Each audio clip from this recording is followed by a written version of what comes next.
Hi, welcome back. This is Connie Kolosey, Director of Media, Text, and Digital Learning, and I'm here with Mr. Mike McCullough, who is the engineering teacher at Seminole Middle School, and we're talking about a recent event at his school, the Women in STEM Conference, and we are going to hear now from Corcoran, and she is a Clearwater landscape architect and certified arborist for the city of Clearwater. I go look for trees that can be saved on construction project sites. I look for opportunities where we can plant more trees. I look for ways that we can make the built environment more usable for all the citizens and visitors of Clearwater. I work on projects that allow us to make things safer and more usable for everybody who comes to the city of Clearwater. For my job, what I have to consider is the health, safety, and welfare of the public and how trees can impact that and how landscape can impact that. So when I see a new project going in, what I look for and what I consider is, are the right trees being planted in the right space? Because if they're not planted in the right space, it can become a safety hazard later. They can start to fall apart and or they can start to fall apart and pose a safety threat by limbs falling down or the tree falling down itself. If the sidewalks are not wide enough, somebody in a wheelchair might not be able to get through. And I consider all these things when I look at a landscape plan and when I'm designing a landscape plan. How can people and vehicles and the living environment, our trees and shrubs, how can we all live together safely and happily? When I'm considering what species I want to plant, live oak is a big one.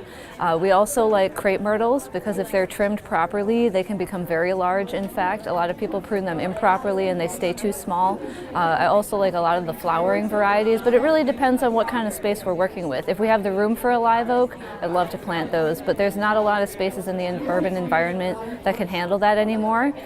So we look for smaller trees that can give us a lot of beauty in the environment. I would encourage any girl considering a science career to try to be exposed to as many options as she can. I wasn't exposed to the idea of landscape architecture until the very end of high school and early college, so I didn't even know that it was an option. The more that you learn about what's available, the easier it'll be for you to pick what's right for you.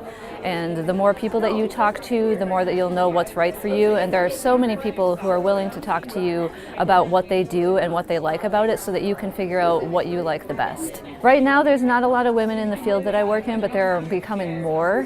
What attracts women to the job that I have is that we get to blend art and science together because we're dealing with living things and there's a lot of botany and biology to consider. There's also the human element. We have to study about how people use the environment. But then there's the engineering component that we have to design things correctly and we have to make sure that we're considering all possible outcomes. So for me, it's a really great way to blend, math and science and all those kinds of things with the creative component of art and design.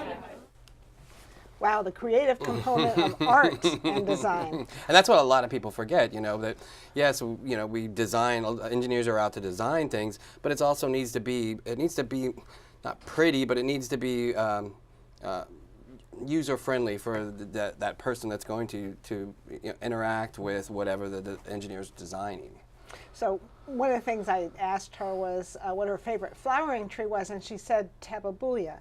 And I don't know if you recall, but we worked together on a campus that had beautiful tabebuia trees. So I appreciated that.